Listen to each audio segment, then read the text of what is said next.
பிரபு ராஜா. இன்று நான் பேச போகும் தலைப்பு எனக்கு பிடித்த புத்தகம். எனக்கு சிறு வயதிலிருந்தே கதைகள் கேட்கவும் படிக்கவும் மிகவும் பிடிக்கும். எனக்கு மிகவும் பிடித்த புத்தகம் நீதி கதைகள். அந்த கதையில் விலங்குகள் எல்லாம் மனிதர் போல் பேசுவதும் விளையாடுவதும் சில சமயம் சண்டையிடுவதும் நம்மை சிரிக்க வைக்கும். நாமும் விலங்குகளோடு சேர்ந்து பேசுகிற உணர்வை தரும். உதாரணத்திற்கு ஆமை முயல் போட்டி போடுவதும் சிங்கமேலின் நண்பர்கள் ஆகுவதும் மிகவும் ரசிக்க தோன்றும். நீதி கதைகள் ஒன்றிலும் நல்ல கற்பனையும் நல்ல பாடமும் இருக்கும். எடுத்துக்காட்டாக நாம் அனைவரும் அறிந்த காகமும் குடமும் கதை. குடத்தின் கீழே இருந்த தண்ணீரை காகம் கற்களை போட்டு தண்ணீரை மேலே வரச் செய்து குடித்தது. இந்த கதையிலிருந்து நாம் கற்றுக்கொண்ட பாடம் அறிவிருந்தால் எந்த பிரச்சனையும் தீர்க்கலாம் என்பதை.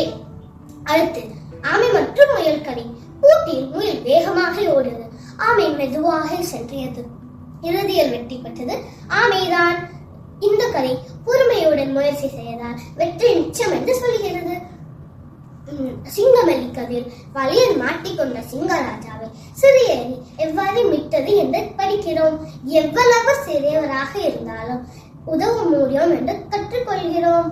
இப்படி எல்லா நீதி கதைகளிலும் உண்மை பேச வேண்டும், பொய் சொல்லக்கூடாது, சோம்பேறியாக இருக்கக்கூடாது, பிறருக்கு உதவ வேண்டும், ஒற்றுமையை வல்லும், அனைவரையும் மதிக்க வேண்டும் போன்ற நல்ல பாடங்களை கற்றுக்கொள்கிறோம். நான் இரவு தூங்குவதற்கு முன் ஒரு கதையாவது படிப்பேன்.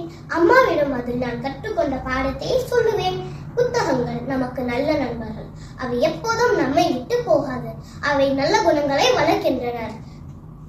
புத்தகம் வாசிப்பதால் நாம் சிந்திக்கவும் சிரிக்கவும் மகிழவும் நல்லவராக இருக்கவும் கற்றுக்கொள்கிறோம். எனக்கு நல்ல நண்பனாக இருப்பது இந்த நீதி கதை புத்தகம். உங்களுக்கும் நல்ல நண்பனை பற்றிட தினமும் ஒரு புத்தகம் வாசியுங்கள். நன்றி.